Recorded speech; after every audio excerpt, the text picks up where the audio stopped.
नमस्कार साथियों।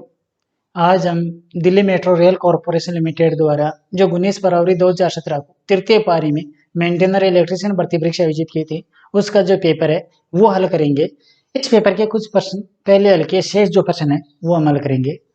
आज का अपना प्रश्न है, ऋणात्मक ताप गुणांक निम्न में से किस में होता है? यानी कौन सा है जो किसी नेगेटिव टेम्परेचर कोएफिशिएंट प्रकार का पदार्थ कौन सा है? तो ऑप्शन देखो, तांबा, एल्यूमिनियम, चांदी या कार्बन। तो कार्बन है वो एनटीसी प्रकार का है, बाकी ये तांबा, एल्यूमिनियम, चांदी है ये पीटीसी है। तो कार्बन है वो एनटीसी प्रकार का है, यानी नेगेटिव टेम्परेचर कोएफिशिएंट है, यानी तापमान बढ़ने पर इसका प्रतिरोध घटता है और चालकता बढ़ती है। तो राइट आंसर क्या हो गया? कार्बन, यानी डी ऑप्शन इसका सही होगा। नेक्स्ट क्वेश्चन है, एलईडी का पूरा नाम क्या है? LED, light emitting diode. कई बार एलसीडी के बारे में पूछ रहे थे। एलसीडी का होता है लिक्विड क्रिस्टल डिस्प्ले और एलईडी लाइट इंडिमेटिंग डायोड। किस में देखो, सी ऑप्शन देखो, लाइट इंडिमेटिंग डायोड। तो राइट आंसर हो गया सी। एलईडी का पूरा नाम क्या है? लाइट इंडिमेटिंग डायोड, यानी प्रकाश उत्सर्जक डायोड। नेक्स्ट क्वेश्चन है, किसी सी यानी कॉमन एमीटर एम्पलीफायर के इनपुट व आउटपुट वोल्टेज के बीच क्या अंतर होता है? यानी कोई कॉमन एमीटर एम्पलीफायर है, यानी कॉमन तीन प्रकार के होते हैं ना ये, कि कॉमन एमीटर, कॉमन बेस और कॉमन कलेक्टर। कॉमन एमीटर कौन सा होगा? कि जिसके अंदर एमीटर कॉमन है, इनपुट और आउटपुट में एमीटर कॉमन है। किस प्रकार से देखो, मान लो ये कोई ट्रांजिस्टर है, इसे हम ये एम्पलीफायर बना रहे हैं। ये हो गया एमीटर, ये हो गया कलेक्टर और ये हो गया बेस। तो इनपुट सिग्नल बेस और एमीटर को दे रहे हैं, यानी यहाँ पे हम इनपुट सिग्नल दे रहे हैं और आउटपुट सिग्नल यहां से ले रहे हैं। ये हो गया वीसीसी और ये हो गया मान लो ग्राउंड। तो आउटपुट सिग्नल तो इन दोनों टर्मिनलों से ले रहे हैं। ये तो हो गया आउटपुट और ये हो गया इनपुट। तो ये जो एम्पलीफायर है वो कौन सा हो गया? कॉमन एमीटर, यानी एमीटर इनपुट में और आउटपुट दोनों में कॉमन है। कई बार कॉमन बेस के बारे में पूछ ले तो बेस यानी ये इनपुट और आउटपुट में कॉमन रहता है। कलेक्टर के बारे में पूछ ले तो कलेक्टर वो इनपुट और आउटपुट दोनों में कॉमन रहता है। तो ये कॉमन एमीटर के बारे में पूछा है। कॉमन एमीटर में क्या होता है कि इनपुट सप्लाई होती है वो बेस और एमीटर को देते हैं, आउटपुट सप्लाई कलेक्टर और एमीटर से लेते हैं। तो ये हो गया कॉमन एमीटर। इसमें पूछा है कि इनपुट व आउटपुट वोल्टेज के बीच फेज डिफरेंस कितना होगा? इनपुट से आउटपुट का फेज डिफरेंस कितना होगा? एकदम विपरीत होगा, यानी 180 डिग्री का होगा। यहाँ यदि यहाँ पे धनात्मक सिग्नल दे रहा तो यहाँ आउटपुट में ऋणात्मक सिग्नल मिलेंगे, यानी एकदम विपरीत प्रकार के सिग्नल मिलेंगे। तो 180 डिग्री का पला डिफरेंस होगा। कई बार ये भी पूछ लेते हैं कि किस प्रकार के एम्पलीफायर का सर्वाधिक प्रयोग किया जाता है, तो भी वही यही है कॉमन एमीटर प्रकार का। तो इसका ऑप्शन राइट आंसर क्या हो जाएगा? डी ऑप्शन सी होगा, कि इसका जो फेज डिफरेंस है वो कितना हो जाएगा, यानी इनपुट से आउटपुट का फेज अंतर कितना हो जाएगा? 180 डिग्री, यानी डी ऑप्शन इसका सही होगा। नेक्स्ट क्वेश्चन है, सबसे अधिक उपयोग होने वाला ट्रांजिस्टर कॉन्फ़िगरेशन कौन सा है? पूछ लिया नहीं ये सवाल कि सबसे अधिक प्रयोग होने वाला ट्रांजिस्टर कॉन्फ़िगरेशन कौन सा है? तो तीन प्रकार के होते हैं, कॉमन बेस, कॉमन कलेक्टर और कॉमन एमीटर। तो सबसे ज्यादा प्रयोग यही किया जाता है, कॉमन एमीटर। ऑप्शन देखो, कॉमन कलेक्टर नहीं है, कॉमन एमीटर सही है, कॉमन बेस नहीं, कॉमन गेट ये नहीं होता है। तो राइट आंसर क्या हो गया? बी, कॉमन एमीटर, यानी बी ऑप्शन इसका सही होगा। नेक्स्ट क्वेश्चन है, एससीआर यानी सिलिकॉन कंट्रोल रेक्टिफायर के लिए टर्मिनल पर ट्रिगरिंग प्लस लगाते हैं, यानी किस टर्मिनल पर हम ट्रिगरिंग प्लस यानी उसको कंट्रोल करने की जो प्लस है वो किस में देते हैं? वो गेट में देते हैं, यानी गेट द्वारा हम इसको कंट्रोल करते हैं, गेट में ट्रिगरिंग प्लस देते हैं। तो ऑप्शन देखो, गेट सही है, एनोड नहीं, एमीटर नहीं, कैथोड भी नहीं। तो राइट आंसर क्या हो गया? गेट, यानी ए ऑप्शन इसका सही होगा। नेक्स्ट प्रश्न है, किस साल किसी तार का प्रतिरोध 2 ओम है, दुगुनी लंबाई वह दुगुने अनुप्रस्थ काट क्षेत्रफल वाले उसी सामग्री से बने दूसरे तार का प्रतिरोध क्या होगा। क्या बता रखा है देखो प्रश्न के अंदर कि कोई चालक है जिसका प्रतिरोध 2 ओम है। मान लो ये कोई तार है, इसका प्रतिरोध है 2 ओम। दुगुनी लंबाई और दुगुनी अनुप्रस्थ, इससे इस दूसरे चालक का कट्टा क्षेत्रफल भी दुगुना है और लंबाई भी इसकी अपेक्षा 2 गुनी है। इसका प्रतिरोध क्या होगा।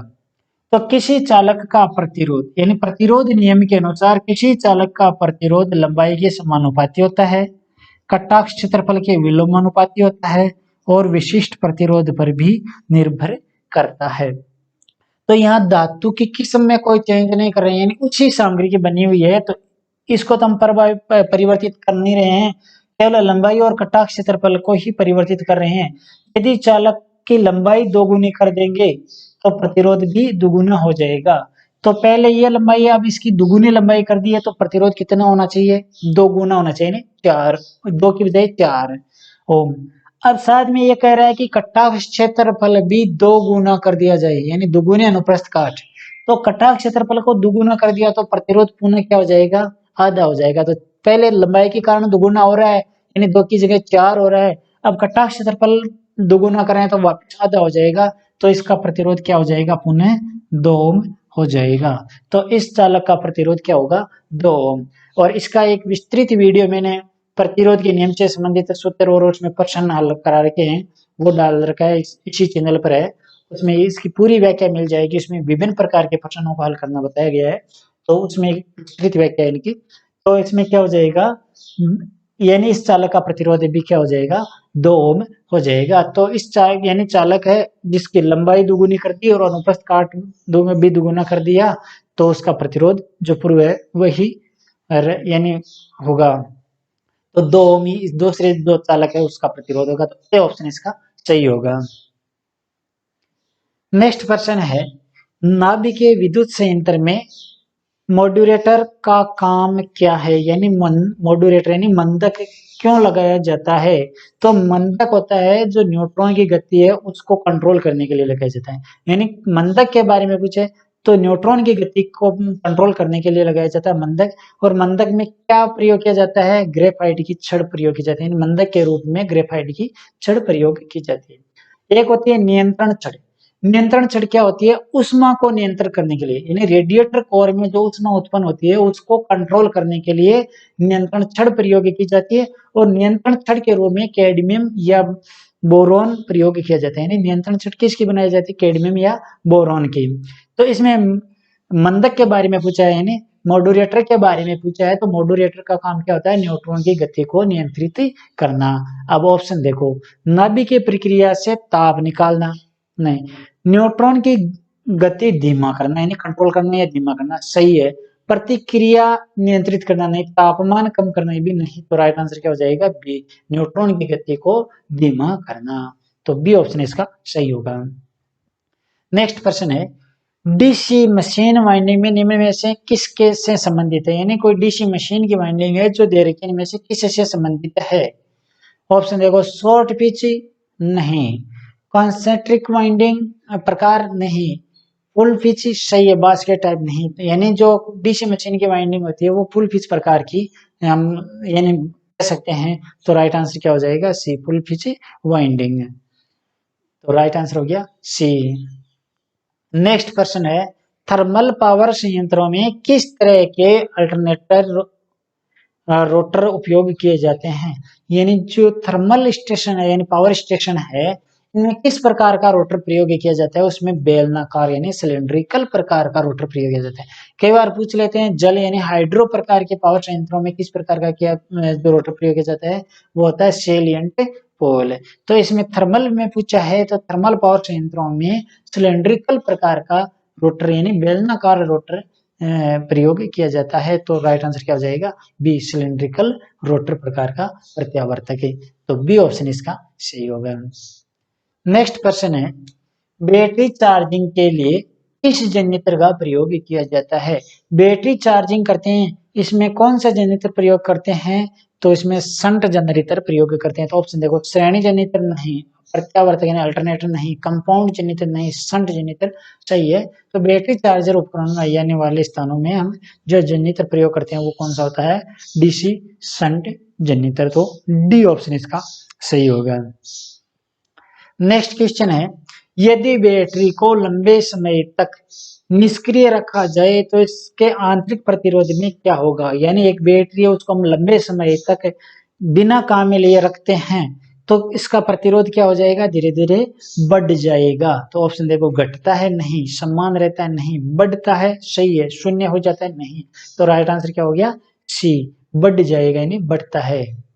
तो सी ऑप्शन इसका सही होगा। नेक्स्ट क्वेश्चन है, सीडी की वायरिंग में कौन सा स्विच प्रयोग किया जाता है। यानी जो जिन्हें वायरिंग करते हैं या सीडी की वायरिंग करते हैं जिसमें एक लैंप को दो स्थान से नियंत्रित करते हैं, यानी एक लैंप को दो स्थान से नियंत्रित करते हैं, तो इसमें कौन सा स्विच प्रयोग किया जाता है, इसमें टू वे स्विच प्रयोग किया जाता है। तो ऑप्शन देखो, एम क्या इंटरमीडिएट, इंटरमीडिएट यानी माध्यमिक स्विच ये भी नहीं, वन वे स्विच नहीं, आईसीडीपी स्विच नहीं, टू वे स्विच सही है।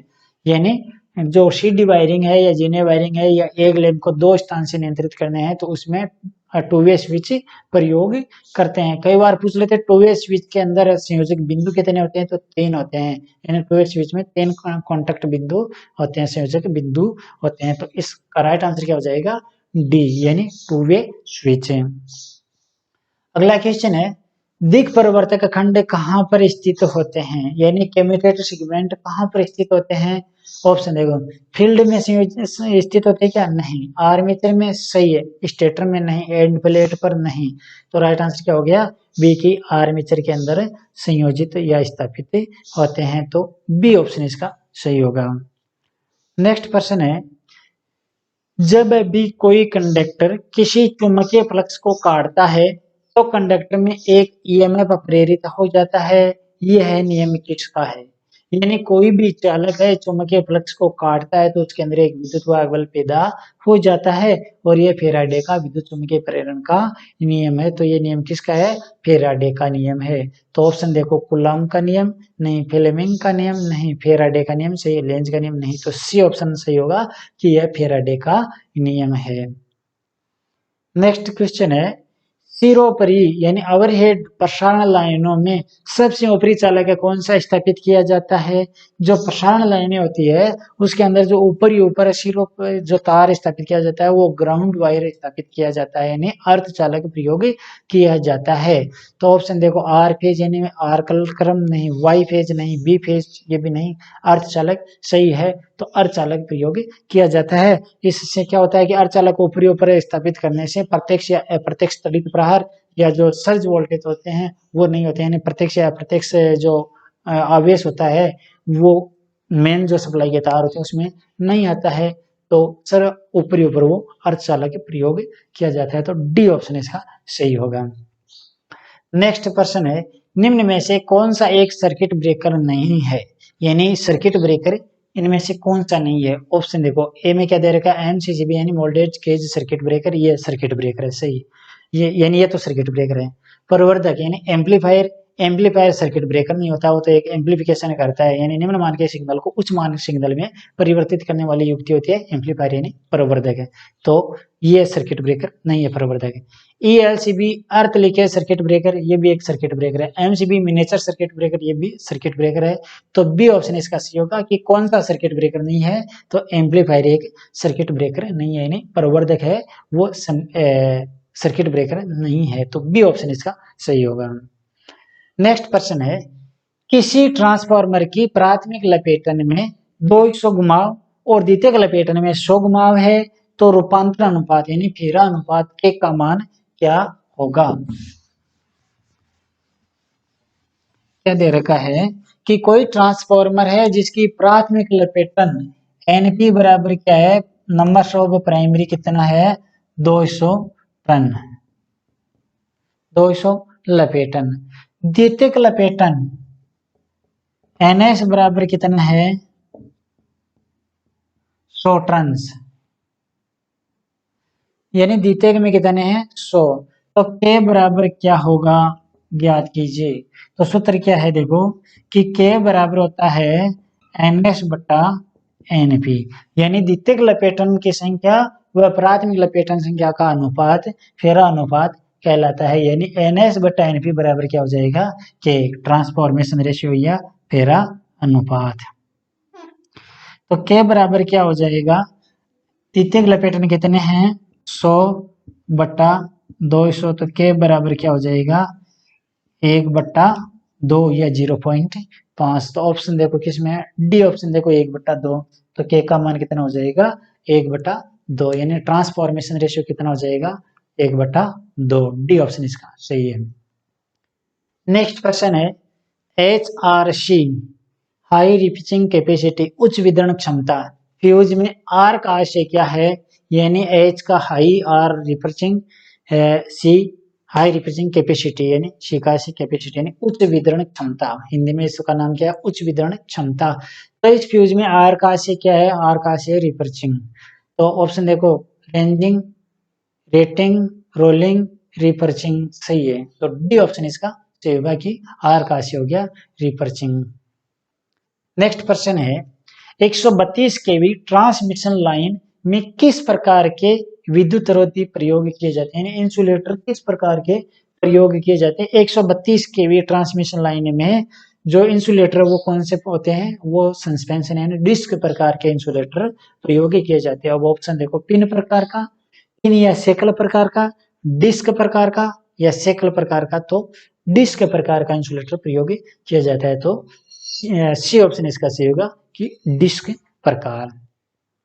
नेक्स्ट क्वेश्चन है यदि डीसी शंट मोटर के क्षेत्र कुंडली के साथ श्रेणी में प्रतिरोध लगाया जाता है तो इसकी क्या होगा, यानी कोई डीसी शंट मोटर है और फील्ड वाइंडिंग है, उसके साथ श्रेणी क्रम में हमें प्रतिरोध लगा रहे हैं। देखो किस प्रकार से पूछा है प्रश्न के अंदर, डीसी शंट मोटर, मान लो एक ये मोटर है जिसका ये आर्मेचर है और ये हो गई शंट फील्ड वाइंडिंग।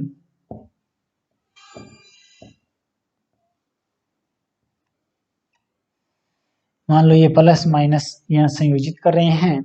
अब क्या कह रहा है कि डीसी शंट मोटर के क्षेत्र कुंडली के साथ, मान लो इस क्षेत्र कुंडली में यहाँ पर हम प्रतिरोध लगा रहे हैं, ये हो गया वेरिएबल प्रतिरोध। इस प्रतिरोध लगाने से क्या होगा, देखो यहाँ पे प्रतिरोध लगा रहे हैं तो फील्ड करंट का मान घट जाएगा, फील्ड करंट का मान घट जाएगा तो फ्लक्स का मान भी घट जाएगा, फलस्वरूप गति बढ़ जाएगी। क्योंकि किसी मोटर की गति है एन है वो फ्लक्स के तो विलोमानुपाती होती है और विरोधी विद्युत वाहक बल यानी ईबी के समानुपाती है। तो एन है वो फ्लक्स के तो विलोमानुपाती होगी और विरोधी विद्युत वाहक बल के समानुपाती होगी। अब इसमें एक तो गति और एक टॉर्क इनके बारे में पूछा है। तो गति का तो क्या संबंध हो जाएगी, एन है वो फ्लक्स के विलोमानुपाती है, यानी एन है फ्लक्स के तो विलोमानुपाती होगी और ईबी के समानुपाती हो गया। दूसरा है टॉर्क, ये तो हो गया गति।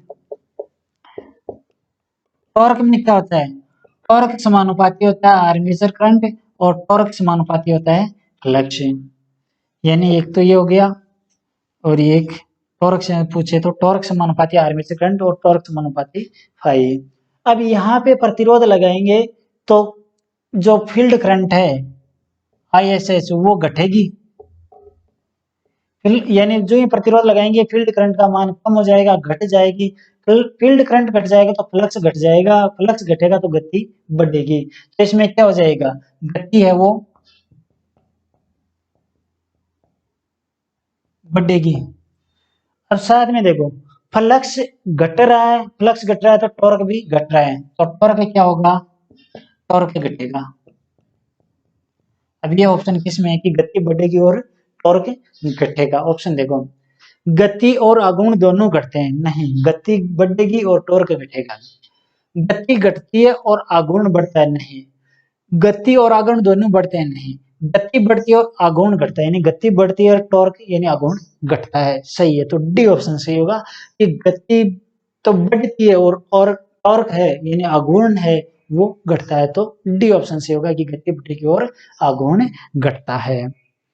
नेक्स्ट क्वेश्चन है कंक्रीट की दीवार और छत पर स्क्रू लगाने के लिए निम्न में से किस सामग्री का उपयोग किया जाता है? यानी कंक्रीट की दीवार है या छत है, पर स्क्रू लगाने के लिए किसका प्रयोग किया जाता है? रोल प्लग का प्रयोग किया जाता है। तो ऑप्शन देखो, बुशिंग, इंसुलेटर, रोल प्लग, तार। तो सी ऑप्शन से होगा कि रोल प्लग का प्रयोग किया जाता है। नेक्स्ट क्वेश्चन है, वी कर्व निम्न में से किस मोटर से संबंधित है? यानी वी वक्र है वो किस मोटर से संबंधित है? सिंक्रोनस मोटर से संबंधित होता है वी वक्र। तो ऑप्शन देखो, तुल्यकालिक मोटर, प्रेरण motor, DC shunt motor, DC श्रेणी मोटर। तो राइट आंसर क्या हो जाएगा? तुल्यकालिक मोटर। यानी ए ऑप्शन इसका सही होगा कि तुल्यकालिक मोटर से संबंधित है। नेक्स्ट क्वेश्चन है, फ्यूज एलिमेंट का गलन बिंदु कैसा होना चाहिए? यानी एक फ्यूज वायर है उसका गलनांक बिंदु क्या होता है? तो फ्यूज वायर का गलनांक बिंदु निम्न होता है। कई बार विशिष्ट प्रतिरोध पूछ ले वो भी निम्न होता है। तो ऑप्शन देखो इसमें क्या है कि गलन बिंदु क्या होगा? ए में क्या है? निम्न सही है, अति उच्च नहीं, उच्च नहीं, मध्यम ये भी नहीं। तो राइट आंसर क्या हो गया? ए की इसका गलनांक बिंदु है वो निम्न होता है। तो ए ऑप्शन इसका सही होगा। नेक्स्ट क्वेश्चन है, यदि 10 हर्ट्ज पर किसी इंडक्टर को इंडक्टिव रिएक्टेंस 314 ओम है और इस इंडक्टर का मान क्या होगा? देखो क्या दे रखा है प्रश्न के अंदर,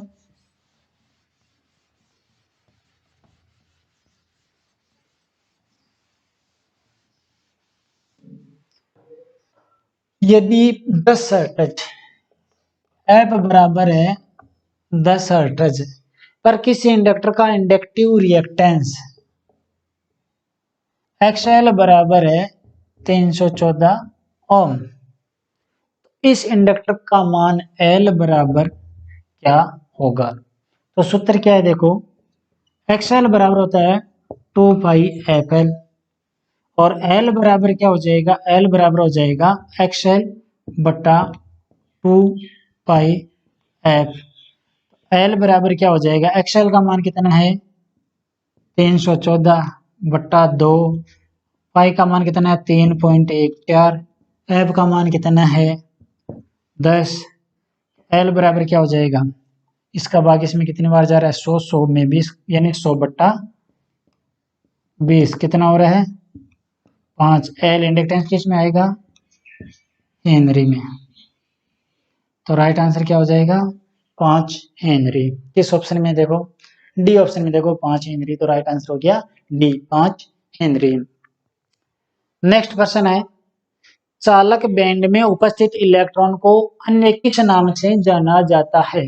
यानी चालक बैंड होता है उसमें जो मुक्त इलेक्ट्रॉन होते हैं यानी जो उपस्थित इलेक्ट्रॉन होते हैं उसको किस नाम से जाना जाता है? उससे हमें मुक्त इलेक्ट्रॉन के नाम से जानते हैं। तो ऑप्शन देखो, रिक्त इलेक्ट्रॉन, प्रोटॉन, वाउंड इलेक्ट्रॉन, मुक्त इलेक्ट्रॉन। तो राइट आंसर हो गया डी मुक्त इलेक्ट्रॉन। तो ये था जो डीएमआरसी का पेपर। ठीक है साथियों।